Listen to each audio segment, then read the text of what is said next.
Pangurjo sampai dengan hari ini dikenal dengan berbagai macam predikat. Misalnya dikenal sebagai salah satu desa yang memiliki badan usaha milik desa, di mana BUMDesnya itu merupakan salah satu BUMDes terbaik di Indonesia.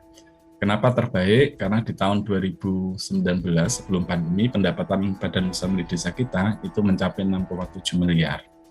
Selama masa pandemi pun kita masih mencatatkan pendapatan positif lebih dari 3 miliar. Tetapi yang paling penting yang menarik gitu, bahwasanya besaran pendapatan itu tidak diperoleh dari pemanfaatan bentang alam. Jadi karena Panggung-Harjo itu tidak memiliki bentang alam yang baik. Kita tidak berdekatan dengan gunung, tidak berdekatan dengan pantai, tidak punya sumber daya alam yang kemudian bisa kita manfaatkan sebagai salah satu unit usaha yang dikelola oleh badan usaha milik desa. Sehingga kemudian yang kita manfaatkan itu bukan bentang alamnya, tetapi bentang hidup dari warga desa.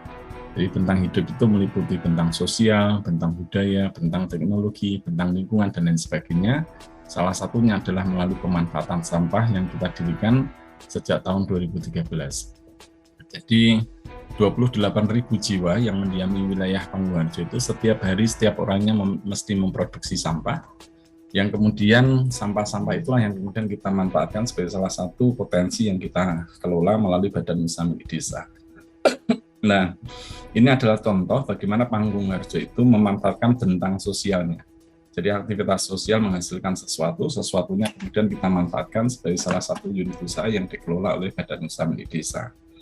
Di samping itu juga, Panggung-Harjo itu juga dikenal sebagai satu-satunya desa di Indonesia yang memproduksi Tamanu Oil. Jadi Tamanu Oil ini adalah satu komoditas internasional yang secara luas digunakan sebagai bahan baku kosmetika. Terakhir kita kirim ke UK, ke Senegal dengan harga sekitar 17 US dollar per liternya. Menarik karena kita punya teknologinya. Jadi kebetulan ada warga desa yang punya kompetensi dalam pengembangan teknologi tepat guna, yang kemudian mereka kita dorong, kita arahkan untuk bisa menciptakan satu alat, di mana alat itu bisa mengolah buah tamanu menjadi buah nyamplung menjadi minyak tamanu. Nah, ini adalah contoh bagaimana Panggung-Harjo memanfaatkan bentang teknologinya. Di samping itu juga kita memanfaatkan bentang budaya melalui satu unit jasa wisata desa yang kita sebut sebagai Kampung Mataraman. Jadi Kampung Mataraman ini adalah satu tempat di mana kita bisa menikmati nuansa masyarakat pedesaan di awal abad 19 yang bertumpu pada 3 aspek, yaitu sandang, pangan, dan papan. Jadi kekayaan ragam budaya yang pernah tumbuh, lahir, dan ada di desa itu kemudian kita gali dan munculkan lagi menjadi salah satu unit usaha yang dikelola oleh badan usaha milik desa.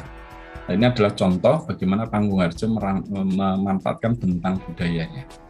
Nah, pemanfaatan atas bentang hidup tadi, bentang sosial, bentang teknologi, bentang termasuk juga bentang pasar. Kita punya platform social commerce namanya pasardesa.id.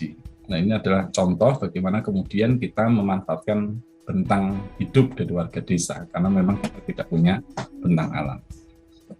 Panggung-Harjo juga dikenal sebagai desa yang memiliki tradisi juara. Jadi hampir setiap tahun kita itu memperoleh apresiasi baik dari kementerian, lembaga, organisasi masyarakat sipil, baik di tingkat nasional, regional maupun internasional. Akhir mungkin ya yang bisa kita sebut misalnya tahun 2018 kita memperoleh Pakarti Utama tingkat 3 dalam negeri. Tahun 2019 ini diundang ke Myanmar di Forum for ASEAN Leadership Award. Itu sebuah apresiasi yang diberikan oleh ASEAN kepada pemimpin yang berperan penting dalam pembangunan desa dan pengentasan kemiskinan. Di tahun 2020 kemarin kita memperoleh apresiasi dari Kemenpan RB menjadi satu-satunya desa yang memperoleh Sinopik di Top 21 Inovasi Pelayanan Publik terkait dengan penanganan COVID. Termasuk juga kemudian pasardesa.id itu memperoleh apresiasi dari ISNA, Indonesia Smart Nation Award. Dan di tanggal 1 Desember nanti kita menjadi desa pertama yang ditetapkan oleh KPK sebagai desa anti korupsi. Jadi rencananya akan dihadiri oleh beberapa menteri dan pimpinan KPK. Panggung-Harjo juga dikenal sebagai desa pertama di Indonesia yang mengembangkan program perlindungan sosial secara mandiri. Jadi jauh sebelum adanya Kartu Indonesia Sehat, Kartu Indonesia Pintar, dan sebagainya, sejak tahun 2013 kita telah mengembangkan satu program perlindungan sosial dalam rangka untuk memberikan perlindungan kepada warga masyarakat yang mengalami kerentanan baik dalam bidang pendidikan, kesehatan maupun kelayakan hunian melalui beberapa skema. Jadi misalnya kita punya program rumah sewa sehat sederhana yang kita gunakan dalam rangka untuk meningkatkan akses warga masyarakat yang tidak memiliki hunian untuk kemudian bisa memiliki tinggal dalam satu hunian yang layak. Dan ini adalah salah satu instrumen yang kita gunakan dalam rangka untuk mendidik warga desa terkait dengan finansial literasi. Nanti kita bisa diskusikan bagaimana kemudian warga yang dulunya tidak punya aset, itu kemudian dalam jangka waktu tertentu dia didorong, dipaksa untuk kemudian memiliki aset.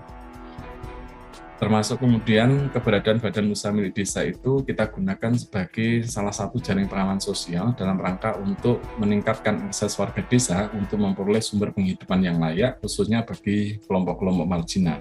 Jadi perempuan kepala keluarga, terus kemudian lansia, pemuda putus sekolah, kawan-kawan difabel, ODGJ, dan lain sebagainya. Jadi 60% dari tenaga yang dilibatkan oleh badan usaha milik desa itu berasal dari kelompok-kelompok marginal tersebut, kelompok rentan. Dan sebelum pandemi kita ada 120-an tenaga kerja, hari ini ya tinggal sekitar 70-an tenaga kerja, tetapi yang pasti bahwa kemudian 60% diantaranya adalah berasal dari kelompok-kelompok marginal. Termasuk kemudian kita juga punya program perlindungan dalam bidang kesehatan, jadi kita punya perawat desa yang kita berikan tugas untuk memberikan asuhan keperawatan kepada 40-an lansia dengan ketergantungan untuk memastikan para lansia itu berada dalam kondisi hunian yang layak, memperoleh asupan pangan yang cukup, serta berada dalam kondisi kesehatan yang termonitor.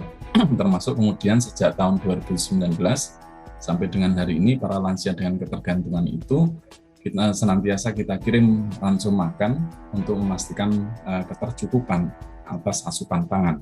Jadi setiap jam 11 siang dan jam 4 sore para lansia dengan ketergantungan itu kita kirim ransum makan, dan itu berlangsung selama setahun penuh, jadi sepanjang hari. Jadi selama setahun itu kita hanya libur 2 kali, yaitu di Lebaran hari pertama dan Lebaran hari kedua. Termasuk kemudian kita juga ada program perlindungan kesehatan ibu dan anak. Jadi seorang ibu hamil di Panggung Harjo itu berhak atas layanan paripurna berupa 7 kali pemeriksaan kehamilan, 1 kali persalinan normal, 2 kali pemeriksaan nifas, dan 5 imunisasi lengkap untuk si bayi secara gratis di 2 rumah bersalin yang ada di Panggung Harjo.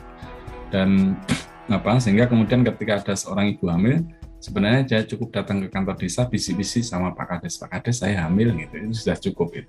Karena memang tidak pernah ada verifikasi lebih lanjut. Yang penting mereka laporan gitu, terus kemudian kita terbitkan kartu KIA. Jadi Mbak Lurah orang ngecek ya, hamil beneran apa enggak ya? Lapor gitu aja, Pak Lurah hamil gitu.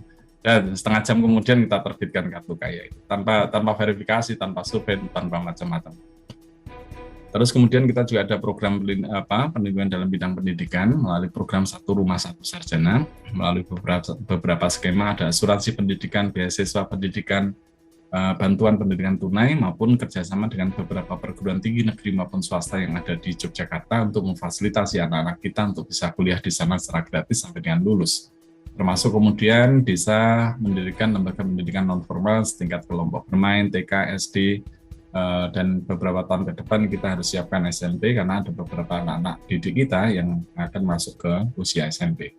Ini adalah upaya kita, interaksi sosial, ekspresi kebudayaan, dan lain sebagainya, termasuk keberadaan balai latihan kerja inklusi yang memungkinkan setiap orang untuk bisa memanfaatkan fasilitas itu untuk meningkatkan kapasitas mereka, termasuk teman-teman difabel.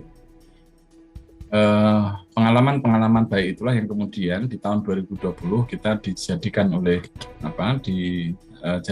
PBB melalui satu kantornya, yaitu UNOS, United Nations Office of Social Cooperation, satu kantor PBB yang mengurusi kerjasama negara selatan-selatan yang kemudian menjadikan Panggung Harjo sebagai salah satu pusat pembelajaran global terkait dengan pembangunan desa dan pengentasan kemiskinan. Itu kira-kira sekilas perkenalan Pak Suryo.